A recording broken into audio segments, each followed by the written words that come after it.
I don't want no oil, a spoil in my shoreline. I like fish much better than crud.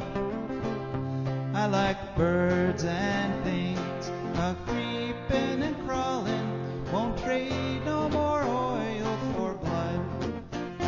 The sun done give us all we need to make this country run.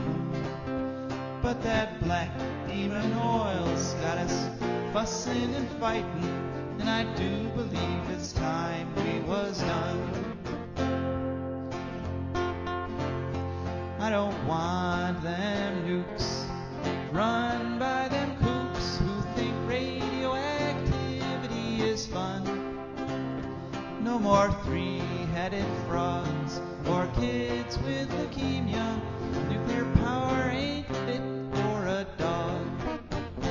The sun done give us all we need to make this country run. But that nuclear power's got us fussing and fighting, and I do believe it's time we was done. No nukes! Good morning, Toledo, and good afternoon, Columbus, and hello to those of you listening on the internet, wherever and whenever you are. My name is Joe DeMare, and you have been fortunate enough to tune into For a Green Future. For a Green Future is a show where we talk about ecology and the environment. We talk about it in terms of your wealth, your health, your happiness, how it affects you, your friends, your family, pretty much everybody. And today is a very special episode because we are back in the studio for the first time in many, many months. You know, we've been broadcasting out of my living room, and I just want to say this about the studio. It's not quite as glamorous as I remember it. We got Russell here in his T-shirt, which, you know, very nice, but yeah. So, but I am dressed up in a suit. I decided to keep the suit thing going at least a little while in order to make the transition back into studio life. And Rebecca will be joining us via the call-in line. She, you know, thanks to COVID, I can't have a co-host or any guests in the studio with me. But Rebecca's going to be calling in a little while. We're going to be talking a little bit about fire, the role of fire in ecosystems. Then we'll hear from our wonderful advertisers. We've got some news. We tried to mix up, well, this week the news, environmental news, we got good, bad, and ugly environmental news. We'll be talking about that. And, of course, our letter from the future is right here, right in front of me, and I will read it to you shortly. So it was very nice getting back in the studio.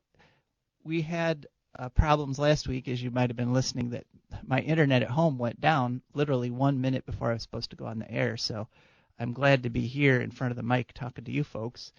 And this is a call-in show, so I would literally like to talk to you folks.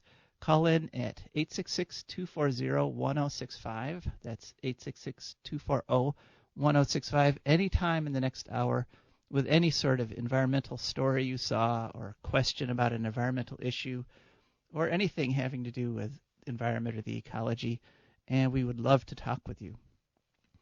But today, because the show starts at 8, of course I had to get up before dawn to start getting ready. And I saw, as I looked out the window to the east, I saw Venus. The planet Venus is up right now before dawn, very high and very bright. And that reminded me of a news story which has come out this week, and that is that scientists believe that there may now believe that there may be life on the planet Venus. There's a chemical they found in the clouds of Venus called phosphine, and that's only produced, as far as we know, on this planet. It's only produced by living things. And so they're saying, some scientists are saying, those clouds at Venus might actually have life in them. And this, to me, is not a surprise. In fact, I figured this out. I kind of predicted this about 30 years ago, and actually wrote a story, sort of kind of a novella thing, based on this idea this story is in a book called Venusification and Other Stories, which, if you're interested, is available from a publisher called Red Silk Press, and they're on Facebook. You can look them up on Facebook. If you have a fundamental grasp of ecology, if you understand the way cycles work and the way nutrients cycle in an ecological system, you understand that it could well be possible for life to be there on Venus, because we have what's called aeroplankton. We have bacteria that live in the atmosphere. And when you have what you have in those clouds of Venus, everybody tells you about there's lots of sulfur in them, full of sulfuric acid, and that's true. But we also have bacteria that use sulfur in their processes, in their biological processes. So the fact that there's sulfur there actually suggests that there could be life there. And what you have in the clouds of Venus is a constant cycling, a constant churning, because just as on Earth we have the water cycle, where the water falls from the sky, lands on the ground, flows into the ocean, evaporates, goes back up into the sky, and is so constantly churning around. That's what sulfuric acid does in Venus. There's acid rain in Venus. That rain, their cycle though is upside down, because what happens is the rain falls down and evaporates before it hits the ground, goes back up into the air, cycles back up into the clouds, condenses again up in the upper atmosphere, and churns around as clouds until it rains again. So whenever you have a system where energy is constantly being put in, and Venus's cloud cycle, just like our cloud cycle, is being run by the sun, by solar energy. Whenever you have a cycle that cycles like that, you have the possibility for life, for something to tap into that energy and to use it to live and grow. And that's what now scientists are saying could be true about Venus. And so all I'm saying is that if you have a fundamental grasp of ecology, if you start to understand the ecological sciences, you could make predictions based on that understanding, and sometimes you get lucky, as I apparently was when I predicted there was life in the clouds of Venus. And that book, again, that's called Venusification, and it's available from Red Silk Press, which you can find Red Silk Press on Facebook. So if you're interested, there's other short stories in there too. It's a really good book. I recommend it because I wrote it, basically. That's why I recommend it. So that was what I had a pre-dawn experience this morning. But earlier in the week, I had a dawn experience that some of you may also have had. And if you did, please give me a call at 866-240-1065 and tell me about this. I believe it was Tuesday. I got up around dawn, looked out, and the sun was behind this orange haze, this yellowish orange haze. The sun was essentially, there were no clouds in the sky, but there was just this weird haze, and I took a picture of it, and you can see that in the YouTube video. And if you saw that too, give me a call and tell me what you thought when you saw that, or if you saw that. But it turns out what this haze was, the reason the sun was being partially blocked out, is that this was smoke from the fires out west. Now, we've talked about the fires out west before. We talked about it last week. We've been reporting on it as they've been going along. Close to 100 fires, almost all of them out of control, although there has been some improvement in the last couple days. There's been some rain, especially up in Oregon, and some of the fires are finally getting knocked back and look like they might be getting ready to burn out, even though we are only halfway through the fire season out there west. So there's still plenty of time for dozens and perhaps 100 more fires to get started. Seeing that haze, seeing the smoke from the fires that we've been reading about and hearing about and seeing pictures of on social media, made me think again about how we are all interconnected. Those fires, you might think, oh, they're off in Washington State, and they're off in California. What does that matter to us here in Ohio? Well, they had a very direct, those fires made the haze that made the sun look all weird and orange and yellowish right here in Ohio. And it also got me to thinking about the role of fire in ecosystems, because fire is a very important part of North American ecosystems and of ecosystems in most of the world. Most of the world has fire as part of the cycles that the natural plant growth goes through. And it's a lot more complicated than just, the fires swept through and burned everything and now it's destroyed. That's not it at all. In natural ecosystems, plants and animals are adapted to the fire, and in fact, in many ways, they're dependent on there being fires. There's one thing that people may not realize is that a forest fire or a fire, a fire on the plains or anywhere, it frees up nutrients in the soil, and that's because what happens when plants and animals are growing, they're taking up nutrients. They're taking up things like phosphorus and manganese and sulfur and nitrogen and incorporating it into their bodies. And then when they die, of course, that all those nutrients are still there in the body. Things like bacteria and scavengers break some of that down, but it takes a long time for organic matter, like plant matter and so forth, to get all the way taken back down into its basic nutrients that can then be taken up by the plants again. And then, after taken up by the plants get eaten by the animals and get reincorporated into living plants and animals. It takes a long time for bacteria to do that. It's a very slow process. But fire does it instantly. I mean, things that can take years to break down and get back into the cycle of living things can immediately get put back into the cycle, back into plants and animals, and be able to be reabsorbed once they're burned. So that's one interesting thing about fire. And another is that it clears out the brush and invasive species. So forests, for example, don't get all clogged up with brush and things because fire goes through. And some plants are dependent on fire. For example, sequoia, the giant sequoia in Yellowstone. Those pine cones have to have fire in order to open because they're made with this big coating of resin, and that unless there's a fire, those pine cones never open up and those seeds never get distributed. And there's other plants like, fireweed is one example of a plant that's dependent on there being fires. The amount of damage depends on how hot the fire is. Okay, so lower temperature fires, they can do all the good things, release nutrients and clear out stuff and help break down the forest litter and so forth very quickly. But high temperature fires can cause more damage than that.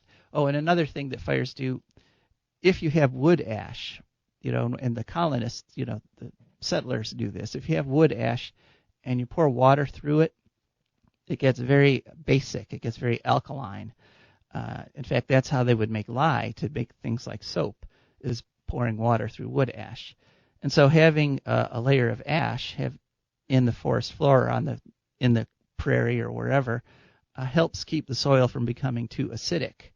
So it helps sweeten the soil, as they say, and that increases the amount of bacteria that can grow because bacteria have a narrow range of pH they like to grow in. So having some fire, having some of this wood ash helps the soil a lot. You do lose nitrogen in forest fires. Nitrogen burns out very quickly at 400 degrees. And so that's why we need to have plants and bacteria that put nitrogen back in the soil. Otherwise, fires would deplete the soil. But the hotter the fire, the more damage it does. So different chemical elements, different nutrients will actually turn into a gas and float away as the fire gets hotter. So like I said, nitrogen goes away, floats out into the atmosphere at 400 degrees. which is most fires will get up to 400 degrees. I mean, that's around where cellulose burns. So, but then if it gets up to 700 degrees, then you also lose sulfur, which is a very important nutrient. And then if it gets up to 1400 degrees, you lose your potassium and your magnesium. You lose your potassium and phosphorus at 1400. You lose magnesium at 2000. You actually lose calcium from the soil at 2700. And then at 3500 degrees, a 3500 degree fire, you lose manganese. What determines how hot the fires get is the conditions. How dry is it?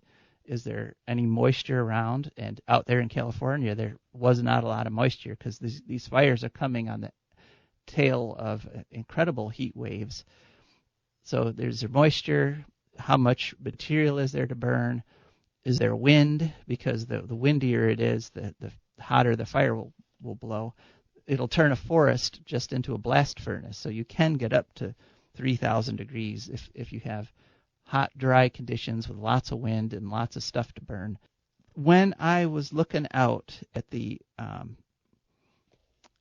sun on Tuesday and I saw this yellowish haze, I knew there was sulfur in that smoke because sulfur is yellow, and I knew that meant that the fires were at least 700 degrees. The fires were hot enough to liberate the sulfur.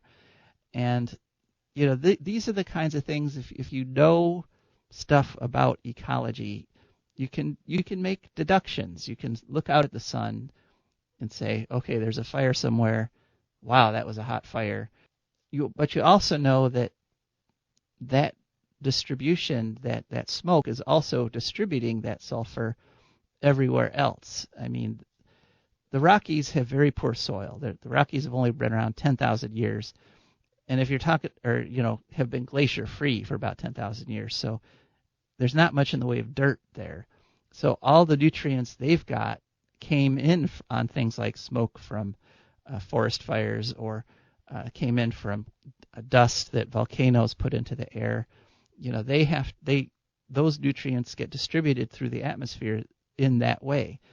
And so, it's a balance. It's a cycle. Things are always churning and changing, and that's one of the reasons it's really cool to know about ecology and just when you see something like that yellow sun that I saw at dawn the other day, you could know a little bit more about what's going on in the world.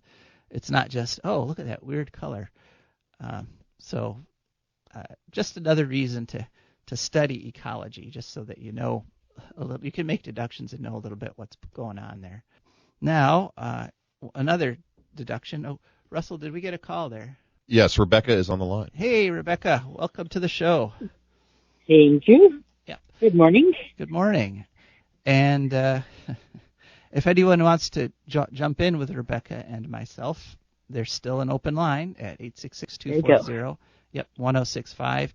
Did you see the yellow dawn? Did you see the hazy dawn? Give us a call and let us know. So, Rebecca, how are you doing? Not too bad. About your getting a little sinusy as one does in September. Getting a little what? Sinusy. Sinusy. Oh, yeah, sinusy. Yeah. Yeah, me too. Yeah, we were out clipping the trees and stuff in our yard, and yeah, I had to admit there was a fair bit of sneezing going on there. So, but that's maybe someday soon we'll have a frost and all that pollen will drop out of the atmosphere. We'll see. You need time. Yeah. All right. Well, Rebecca, you joined us just in time to hear about our wonderful sponsor. Oh, excellent. Okay. For a Green Future is brought to you by the Wood County Park District. The Wood County Park District is a natural resources conservation agency. They protect natural spaces, maintain quality green spaces, provide engaging program, and they teach people to love and respect nature. They restore wildlife habitats and lead people on outdoor adventures. Wood County Parks protects natural spaces in Wood County for all to enjoy, from 8 a.m. to 30 minutes past sunset every day of the year. There's several ways you can get in touch with them to find out what they're up to. One is to call them at 419-353-1897. That's 419-353-1897. Another is to go to their website, which is wcparks.org. That's wcparks.org. And also they have a fantastic app you can put on your cell phone. You just go to any app store and search for WC Parks. All right, so we're very happy to have them as our sponsors, and we're also happy to have our patrons. Our patrons, Rebecca, are people who've gone to For a Green Future on Patreon.com and looked at the different levels you can sign up for a small monthly donation, and they've made that commitment to taking a small little tiny bit out of their checking account every month, and we have in turn made the commitment that we're going to keep bringing this fantastic show to them and to all of you. And so, consider becoming a patron by going to Patreon. Be one of the cool kids. Yeah, that's right. The coolest people have become sponsors and our patrons. Okay, so that was our advertising. Now, by way of public announcement, and I want to repeat that if you have any sort of an environmental organization and you want some event announced, just send us an email at joe@joedemare4agreenfuture.org, and we'll most likely read it. But the Wood County Park District has done such a press release. They are having a scarecrow contest. This is the 19th year in a row they've had scarecrow contests, and it's free to enter. There's cash prizes provided by sponsors, and you just make a scarecrow at home with straw and whatever other materials you want, and then you bring your finished creation on Tuesday, October 13th, from 4 to 7:30 p.m. to the Wood County Museum, which is at 13660 County Home Road, and tie your scarecrow up there, and then there'll be judging and there'll be prizes, $100 for the first prize, and they'll be displayed at the museum from October 14th through the 25th. And it's a fun, cool thing, and you don't have to pay anything to enter, and you might actually get a prize, and of course then your scarecrow will be yours forever. So consider participating in that. All right, and so Rebecca, now it's your turn to participate in the show. I understand you've got some. You've been doing some research about Japan. Well, I have, because that noise you may have heard a little bit in the background while Joe was talking was me kind of making out with a dog. He came up and wanted kissies, and Okay. yeah. So my dog, as coincidence would have it, is named Koga, which is the name of a city in Japan for complicated anime-related reasons.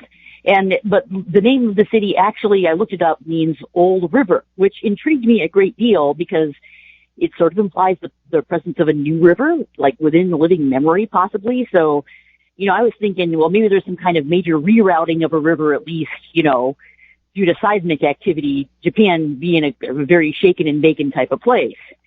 So I looked it up.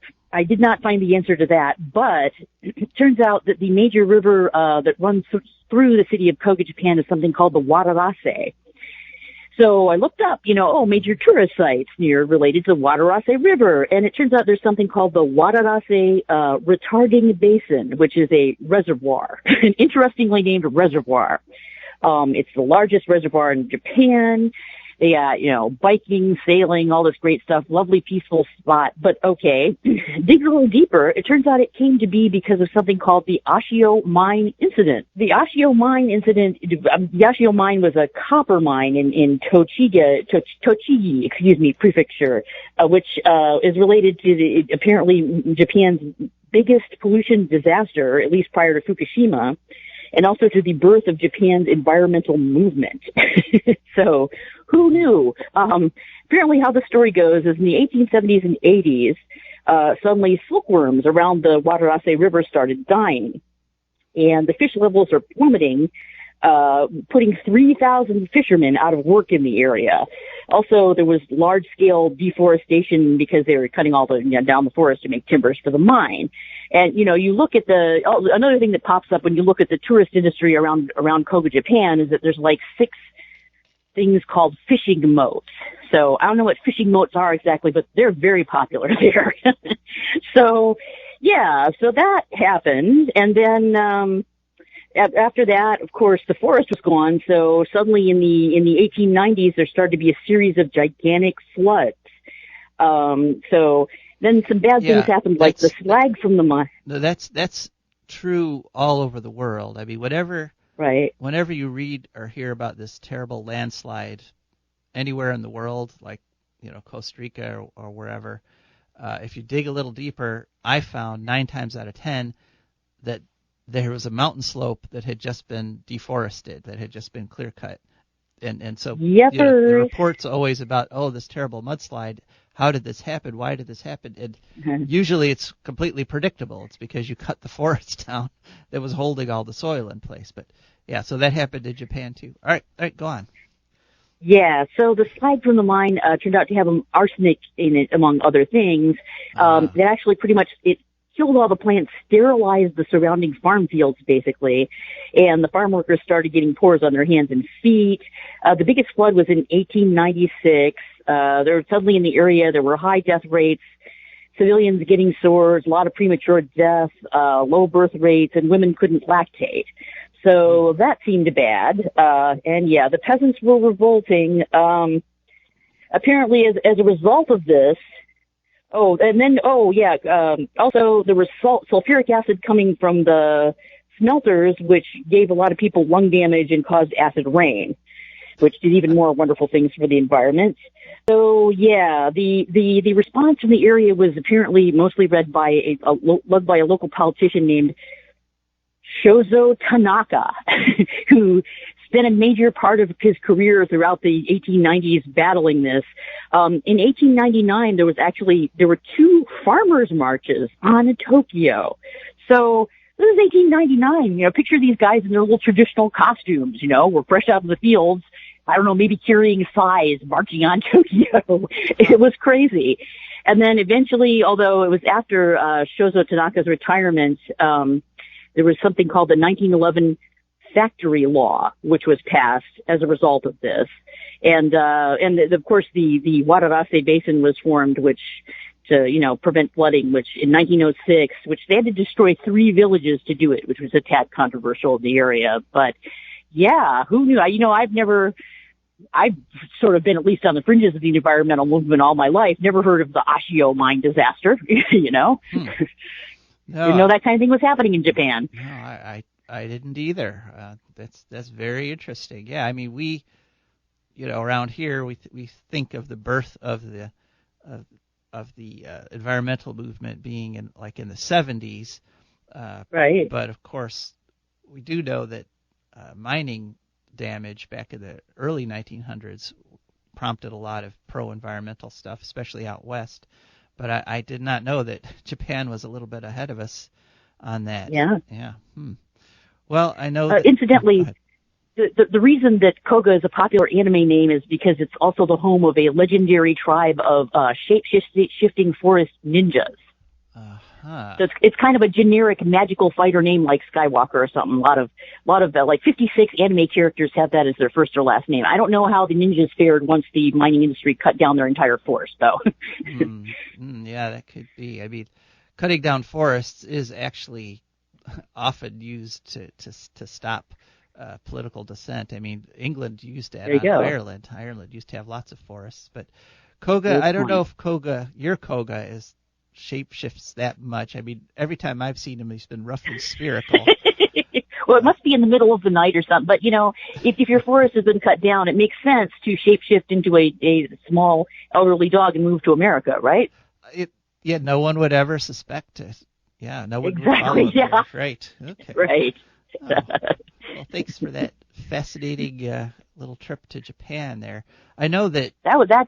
That was more interesting than I thought it was going to be. When I uncovered that was crazy. Yeah, that is good. Yeah, it's and I know that now the love of the forest, and most of the island of Japan is heavily forested, and that has been incorporated into the national psyche, the idea that you don't cut all the forests down off the mountains, and I didn't know that it had its roots back at the turn of the last century when they did, right? And learned, oh, hey, this is a bad idea. Yeah, the mine people are good for them, but bad for everyone else within 100 miles. Yeah. Yeah. Yeah, at least they learned from that. It seems like in America we didn't learn from that very much. Yeah. Well, speaking of learning, I think it's time to move on to our Eco News segment. Okay. And it appears that the head of the Ohio's Power Siting Board, Sam Randazzo, may be learning some things very slowly because he famously, he's for the past, ever since he's been appointed by Governor DeWine, he's famously just axed huge wind and solar projects at the last minute. Just like companies will go through the entire siting process, the entire application process. They'll get positive reviews from a whole bunch of different official organizations and buy-ins from the community and blah blah blah. They go through all the steps.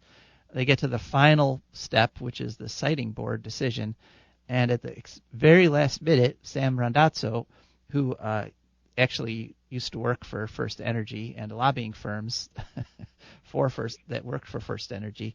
At the last minute, Sam Randazzo will throw in this incredible wrench and just crash the whole project. And one of the projects he did that to was the Icebreaker, the project, the one that where we've reported on this before. In fact, we had a guest on talking about it back in our June 23rd show, which is, of course, available on podcast and on YouTube video. And he, at the very last minute, he said, yes, you guys can build your wind turbines in Lake Erie, but you have to turn them off at dusk, at sunset, and you can't turn them back on again till dawn. So you can only run your turbines while there's daylight. And this decision just came out of nowhere and threw everybody for a loop. And, of course, it made the whole project uneconomical because, the turbines would only be producing half the power they were projecting. And it seems to me there's often more wind at night, is there not? Yeah. Oh, yeah. There's often I thought so. Very good wind at night, right. It's probably more than half the profits. Yeah. In fact, wind and sun are high negative correlation. So when you've got a lot of sun, there's often not that much wind, and vice versa. So makes sense. So apparently DeWine himself stepped in and had a little chat with Sam Randazzo, and probably we could imagine some of what was said because he was probably going, look, we're taking tons of heat on this HB6 thing. We have to show somehow that we're not just employees of First Energy, that. Yeah. And so it's becoming increasingly unclear. Yeah, it's getting harder and harder to show that. So Sam Randazzo made a grand gesture this past week and said, you know what, you can go ahead and turn those turbines on after dark.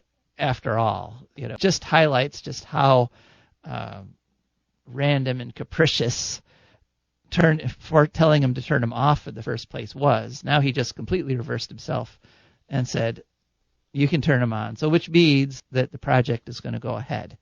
That's good anyway. Yeah. So that was good. That was the good environmental news, and it's going to bring 500 jobs as they're being built, and it's going to provide millions of dollars of revenue to the Cleveland area and Cleveland area school districts, every year for as long as they're running, and so that's good. Not to mention all the clean energy. But then, one reason I think he felt compelled to reverse this previous bad decision was that he then piled another bad decision on top of it. That is, if you recall, Rebecca, we had back in July, on July 5th, we had a record number of guests. We had 5 guests on that show, and what we were talking about was Ohio State University's plan to build a natural gas plant right on the campus, right across my hospital. And there's a lot of uproar about that. Sierra Club was involved. A whole bunch of different student groups were involved, all saying, don't build this, don't build this, don't build this. And Sam Randazzo this week also said, we're going to build this. So they approved the natural gas plant at Ohio State University. So, so that's the bad. And, we've reached a point with these things where, we have to just stop deciding to do the wrong thing. We're running out of time. They've just decided to put, Sam Randazzo and the Power Siting Board just decided to put millions of tons more carbon into the air. And every one of those tons worsens the global warming and, leads to things like those terrible fires they're having out west. And as I said, fires are a natural part of the ecosystem. Hurricanes are a natural part of ecology. We've always had fires. We've always had hurricanes. But all this carbon we've put into the atmosphere makes the fires hotter, makes the hurricanes bigger, and it makes more of them. And did you know, Rebecca, that we're going on Hurricane Beta now? Hurricane, yeah. I'd heard that I knew we went through the English alphabet or the whatever it is, whatever alphabet that we are using, and started with the Greek alphabet now. Right. Yep. That's exactly right. We've used up all the names that they had lined up, and as we reported on this way back in August, that the NOAA, National Oceanic and Atmospheric Organization, was predicting that they were going to probably have 26 named storms, and so they're actually, it looks like that prediction might be low because hurricane season extends all the way into October, all the way through October, and we're already through the alphabet and into the Greek letters. So, which has happened, I guess, maybe at least once before. Yeah.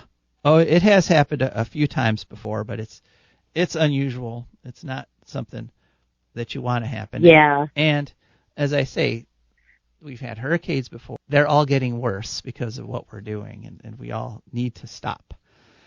And you want moderation in hurricanes. Moderation is important, especially with hurricanes. Right. Yeah. You don't want, don't overdo it when you're doing your hurricanes. And there you go. Just a personal note, as you know, I have put solar panels up on my house finally earlier this year. My little app on my cell phone has told me that I have finally offset my first ton of CO2. So I know, just a ton of CO2, it doesn't seem like that much.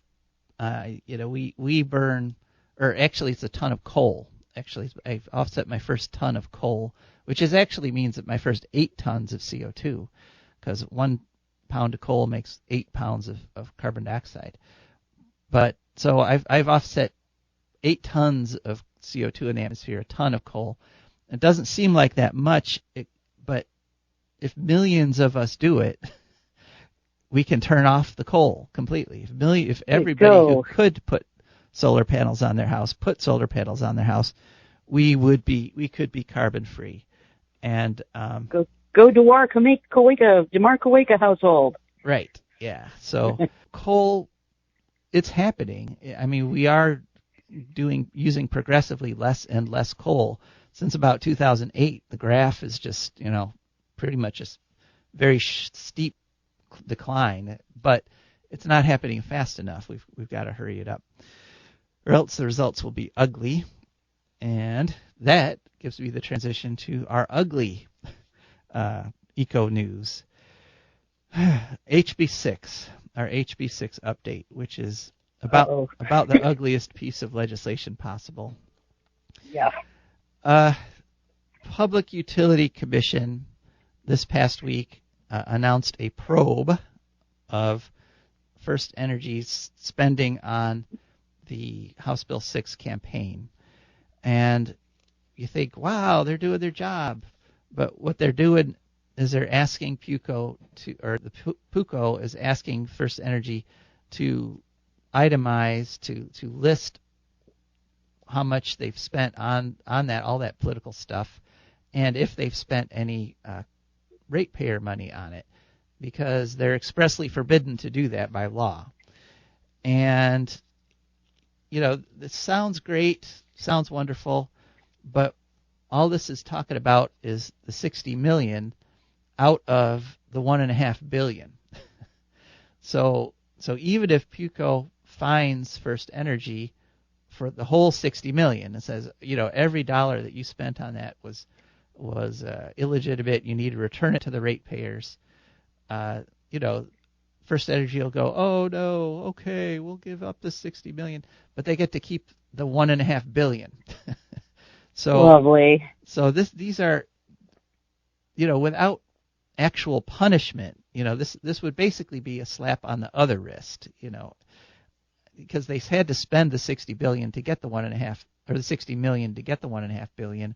If they have to pay another $60 million in fines, it'd be like, oh, okay.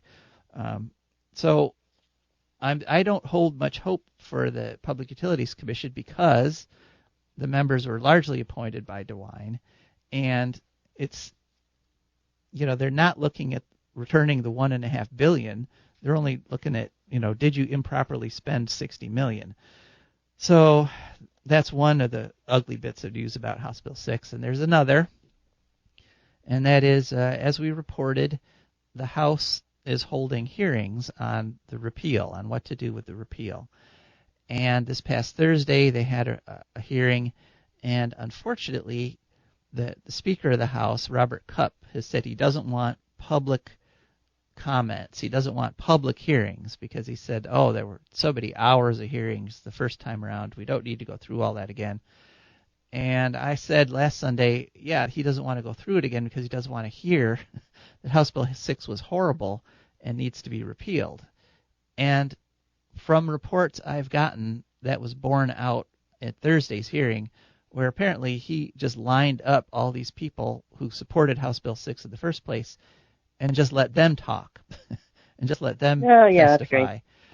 So, it's if you only listen to one side of an issue, it's very easy to make a decision. If you don't take everything into account, just the parts you want, wow, you can get a whole lot done. And that is apparently, it's looking more and more like the House version. Senate last week committed to straight repeal, which is great, but if the House is going to do this replace thing, if the House is going to do something that keeps the nukes open and gives First Energy or Energy Harbor all its money, this is unacceptable. I mean, this is just a slap in the face of democracy, and fundamentally, it's bad policy. We know that it's bad policy, and no matter how many times the politicians that are profiting off it repeat over and over again that it's good policy, you can't make bad policy into good policy just by saying it. It's not magic. We're talking about physical stuff here. We're talking about what gets put into the atmosphere versus what you can generate cleanly. And it's almost like they're afraid some smart aleck engineer from Northwest Ohio might come and talk at them again. Yeah. If they allow the public hearings, Yeah. Yeah. It's they're rutted scared, and so, and they're doing little things to try to say, hey, no, we're not horrible anti-environmental people, right, even though they are, as we see from House Bill 6. So so that's the ugly news. All right, then I just wanted to take a few minutes to talk a little bit about a little bit of sad news that we all heard yesterday, and that was the death of Ruth Bader Ginsburg. And if you have an opinion on this, please call in at 866-240-1065. That's 866-240-1065. I remember a few months back, Rebecca, when you and I were talking about democracy in America, and we were talking about how on issue after issue, like 2/3 or 3/4 of Americans believe one way, and the government is going the other way. The government Yep. does something that most of the people don't want. And you asked me, well, are we still in a democracy? How do we know when we're no longer in a functioning democracy? And Right. I told you, I said, well, what's happening with most of these illegal things, the majority of these illegal things, they get challenged in the courts, and the courts reverse them. And, like this has happened over and over again with Trump and environmental laws. He's broken countless environmental laws. Well, actually, the count's close to 100. So I guess I shouldn't say countless. He's broken like 100 environmental laws that have been reversed by the courts because what he was doing was illegal. And I said, if we get to the point where that last safety rail gets broken, if we get to the point where that final protection gets destroyed, then we might at that point be able to say that we're no longer in a functioning democracy. And Right. I'm afraid that we might be coming up on that now with the death of Ruth Bader Ginsburg, because she wasn't perfect on the environment. She was not just a straight environmentalist. She decided against the environment on some issues, but for the most part, she was pro-environment. Where she decided against the environment was this. A lot of people in the court system do this. Is they look at the narrow law, and if you choose law over nature, eventually nature's going to win, because if you make bad laws that go against nature, you're going to pay the consequence eventually. But she had a tendency to stick with the law. So if there was a bad law that did something anti-environmental, she would be like, well, yeah, but it's a law, so we have to support the law. And so she wasn't perfect, environmentally speaking, but at least she was rational. Right. At least she had some consideration for her positions. I think we could assume pretty safely that anybody that gets put into that position now by the current administration will not be rational on environmental issues, and in fact will decide against the environment pretty reliably, almost every single time. Do you agree with me? 866-240-1065, or do you think I'm needlessly afraid about this, that I should just trust the environment or trust the administration and let them do the right thing? And this is kind of poignant for me on a personal note, because in 2016, as you know, Rebecca, I ran for a U.S. Senate on the Green Party line. Right. And one of the few times I got to face both my opponents in that race was at the editorial offices of the Cleveland Plain Dealer, and I was sitting there right in between Portman, the senator I was running against, and Portman. Yeah. I've had some run-ins with him. Right, and the Democrat there. And that was the time when the Republicans were refusing to consider Obama's appointment for the Supreme Court, because it was still, like a year out. The election was coming a year out, so they were using that excuse to not do their jobs. And I was able to call him on that in this debate. I said, you were hired to do a job to uphold the Constitution, and you're refusing to uphold the Constitution because of partisan political reasons. So now here we are, 4 years later, the same situation, only more so, because the election is even closer, and now they've all switched the other way again for the partisanship in order to benefit their side. And so, I've reached the point where I have to say that these legislators like Portman and like McConnell, it seems like they're Republicans, but not really Americans. Do you know what I mean? Yeah. They're benefiting that party, and they're making decisions and doing things to benefit the Republican Party, but they're not taking into consideration America and Americans. 2/3, or even their district. 2/3 of whom. Well, what happened to like good old pork barrel, where you do stuff that benefits your district?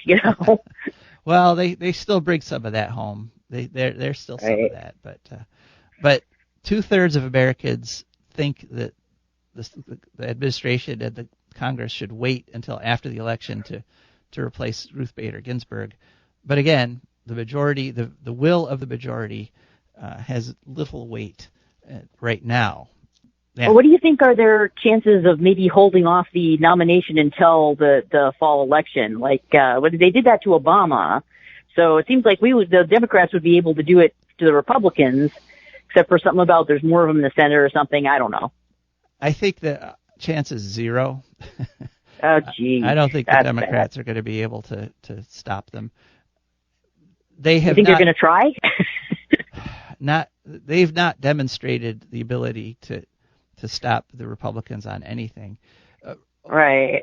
What's his name? The administration Trump has appointed over 200 federal judges in the past since he took office. Judges for life, and a lot of them have no legal experience. A lot of them aren't lawyers. They've never actually sat in a courtroom, and yet he's made them into federal judges. And the Democrats, out of those 200, I think the Democrats actually stopped 1. Oh my God! Yeah. We are so far up the creek, Joe. Yeah, and what they should have done, which is what the Republicans did, is they should have fought every single one. They should have made every single one of those 200 practically impossible for Trump to get through. But instead, they cut deals. They did this. They said, "Oh, we'll give you that, so you give us this." And as I say, 200. The Trump administration's winning that battle 200-1 right now. That's the score. Jesus. So, So it's not a good situation for the planet. But we know that things will get better. And how do we know this, Rebecca? There's a letter from the future. Yes, there is. Right. Okay. This is a letter from my great-great-granddaughter, Marie I., writing from the year 2300. This morning there was that flash of photons next to my bed, and here's the letter. Dear great-great-grandpa, you remember that weird orange substance I've been talking about? Well, Ujwala and I have been thinking the same thing about it, though neither of us have said anything. I think it's alive. It shows all the signs of life. If we put it in contact with the elements it's made from, it grows. If we cut a piece off, the separate piece will start growing. So it can reproduce. It reacts to stimuli like when we try to analyze it chemically. I have no idea how it could be alive. There doesn't seem to be any kind of membrane or boundary around it, like with bacteria or a virus. I'm thinking it might be silicon-based life, not like the Horta I saw in that episode of Star Trek I had to watch in American literature history class back in high school. But I think it's alive nonetheless. This raises an incredible amount of problems. I haven't told Michael yet. I haven't talked about my suspicions with anyone but you, GGG. Any advice would be welcome. Love, Marie I. So, little problem for Marie and the project there. Well, I'm hearing the music, so we're just about at the end of the show. We got a little bit of late start. I don't have to try and sing it this time. No. Although I appreciate you trying last time, Rebecca. I do. Good. All right. Well, and I also appreciate everyone who's listened, who stuck with us for this hour. Really love doing the show and love having you listen to it. And we'll be back next week. But for now, this is Joe DeMare and Rebecca Wood, and we are signing off. But that black demon oil's got us fussing and fighting, and I do believe it's time we was done. I don't want them nukes run by them kooks who think radioactivity is fun. No more three-headed frogs or kids with leukemia.